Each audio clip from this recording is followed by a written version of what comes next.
Planet Earth is run by the governments and higher powers, there's no denying that. And whether we like it or not, it's mostly for our own good, as it would be chaos without them. They sort out many aspects of our daily lives, from regulating the economy to enforcing laws and policies.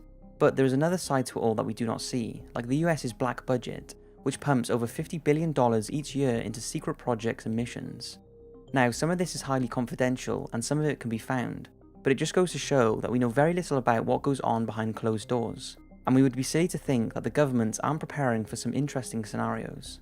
So from zombie apocalypse training to getting the most powerful people in the US into the sky in a moment's notice, in a specially designed Doomsday plane, here are 5 things you probably didn't think the government have in place for these worst case scenarios. The President's Doomsday Plane. For the people who have been watching my videos from the start, I have 2 things to say. Thank you so much for supporting this journey up until now, and I'm sorry this Doomsday Plane topic is so overdue. You see, I said I would do a video on the President's Doomsday Plane back in my Air Force One video, and never felt a good opportunity to talk about it until now. There's no denying that the US is the most powerful nation in the world with the most powerful government, and there's no surprise that when things get bad, they are going to have a plan in place to get their key people out of harm's way. To do this, the US has a fleet of 4 planes known as Doomsday Planes, codenamed E-4B. They are converted 747s that are radiation protected flying presidential offices that have 3 decks and are capable of carrying up to 112 people, which would include the US President, Secretary of Defense, and a handful of other key government personnel.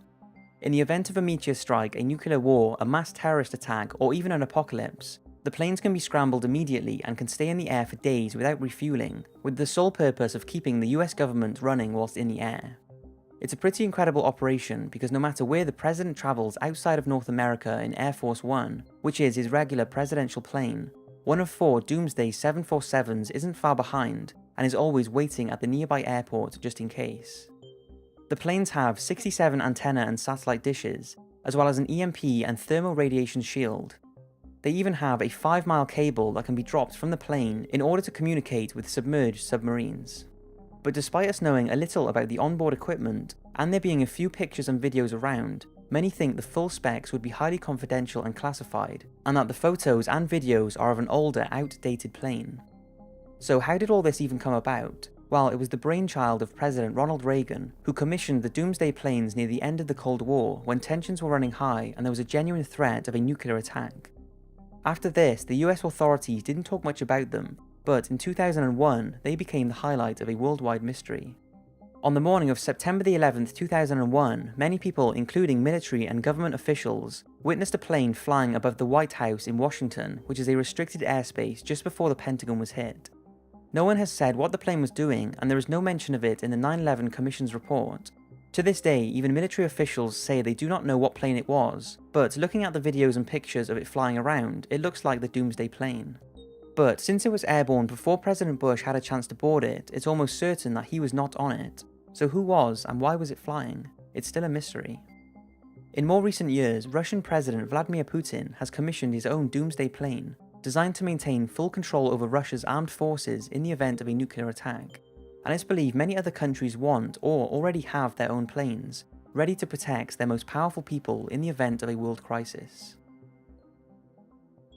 We all talk about NASA discovering alien life or being visited by them, and it may have already happened, but the question is there a protocol in place for meeting with aliens or if they decide to invade Earth? It sounds a bit far-fetched, but it's something that the US government has considered, and although it's something that they do not regard as a serious threat to national security, there is still a plan in place. As far as we are aware, the plan is not currently funded by the government and hasn't been since the early 1990s, but there is a non-governmental organisation set up by the International Academy of Astronautics. In their own words, is to prepare, reflect on, manage, advise, and consult in preparation for a putative signal of extraterrestrial intelligence origin. And should anything be detected that indicates we are not alone, then the SETI, which is funded by the government, would be notified so they can carry out their own research, and if need be, make a national announcement. That is the official protocol released to the public of what would happen. However, it's believed that the Pentagon has more classified plans of how to deal with extraterrestrial contact depending on the threat level. For example, violent, peaceful, needy, or helpful. But it's not just the US, many other countries, including the UK, apparently have plans in place for such a thing. Nick Pope, who was a former advisor for the UK's Ministry of Defence for 21 years, who used to investigate UFO reports to see if there was any evidence of a threat, claims that the country has a host of weapons to defend the world against an alien invasion. He said that although the government's position is that there is no significant defense threat, we simply do not know, meaning we would be silly not to have a plan in place for such a thing. Stephen Hawking has said that if aliens did come to Earth, they would no doubt be far more advanced than us and would be looking to conquer and colonize whatever planets they could reach. This is one that although we may love to meet aliens and may already have, we cannot instantly assume they would be as hostile and friendly as we would like them to be, and it seems the government and NASA are fully aware of this. What if a massive meteorite hit Earth today? In truth, it would only need to be a mile wide to cause some seriously bad damage.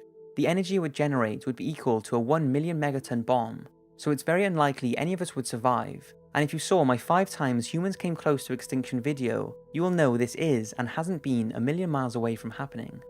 Take the asteroid 1997 XF11 for example. It's predicted that in 2028 it will come very close to Earth, and although it's expected to miss the planet, if it does alter its path, then it would be on course for destruction.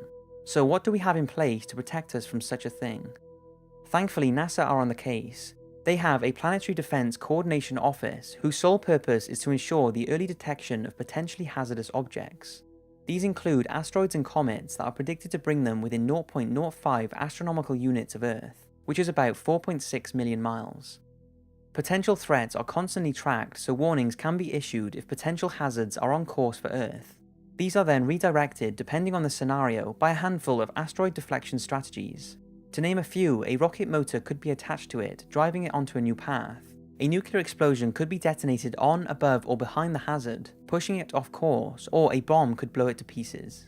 In fact, in early 2016, Russia said they were going to utilize some of their missiles left over from the Cold War to have on hand just in case they needed to blow up asteroids before they became a threat to Earth. However, with all this, and even asteroid 1997 XF11 being a possible threat in 2028, it's said that hazardous asteroids have a less than 0.1% chance of impacting Earth in the next 100 years. If that statistic was to change, however, it's nice to know that we have enough in place to prevent any serious damage. Nuclear war threat. This one could go two ways: the prevention of a nuclear war or World War III, which if a nuclear attack took place would most likely be triggered. Now before I get started, you should first know that there are 9 countries that have successfully detonated nuclear weapons: Russia, China, France, the UK, the USA, India, Pakistan, Israel, and North Korea. Together they have more than 15,000 nuclear weapons, more than enough to destroy every human on Earth, and with around 2,000 of those being on high alert status, meaning they can be launched within a few minutes, what protocols are in place to stop something happening? Now, I thought whilst researching this subject there would be loads of treaties and agreements between countries to prevent an all-out nuclear war. However, I was shocked to find only one prevention, and that was signed in Washington on June the 22nd, 1973, and was created to reduce the chance of a nuclear war between the United States and the then USSR. The two countries agreed to minimize the threat of a war and agree on a policy to restrain hostility. Both parties agreed that if there is a danger of a nuclear confrontation between them or any other country, they are committed to consulting with each other in order to avoid this risk. But that's pretty much the only formal prevention protection in place.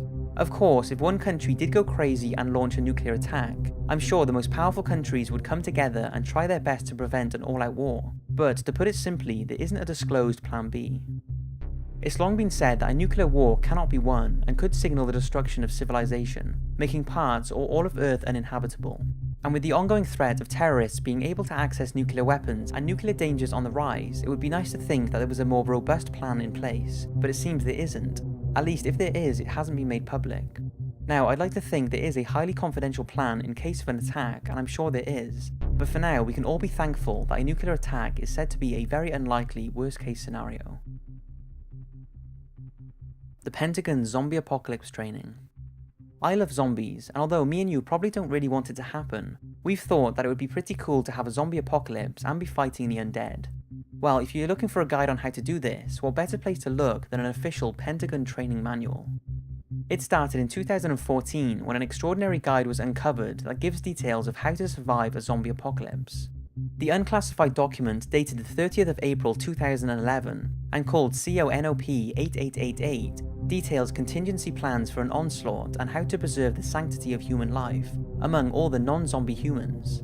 This is no made up hoax either, it's a genuine 50+ page report that talks about everything you could expect.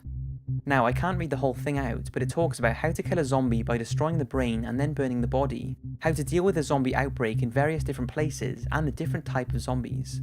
It also says that after being infected, a human will turn into a zombie within 30 to 40 days, and talks about chicken zombies, which sound crazy, but there is a source link at the bottom of the Pentagon report of this actually happening. The link page talks about old hens that have been euthanized by farmers with carbon monoxide, that have been buried and then clawed their way back to the surface. It's really an interesting read for any zombie fans, and you forget that the people at the Pentagon, the headquarters of the United States Department of Defense, are the ones who wrote it. So why did they spend the time to do this? The official explanation for this document is that it's a training tool used in an in-house training exercise, where students learn about the basic concepts of military plans and order development through a fictional training scenario, which makes it less boring and easier to take in the information.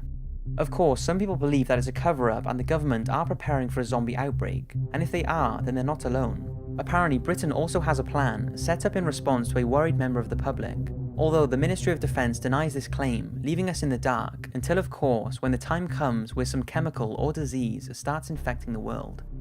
I will finish this off with the final words in the Pentagon report. Every human that becomes a zombie increases the enemy's numbers and decreases the chances that healthy humans will survive. So that's it for this video. I hope you've enjoyed, and don't forget to follow me on Twitter to keep up to date with new information, giveaways and article submissions. Thanks for watching, and I'll see you next week for another video. On the 16th of August 2012, members of the FBI, the Secret Service and the police turned up at the house of ex-Marine Brandon Raub. The veteran was snatched from his home without his rights being read to him and brought before a judge, who committed him to a psychiatric ward against his will. His crime? Posting that the government was behind 9/11 on his private Facebook account.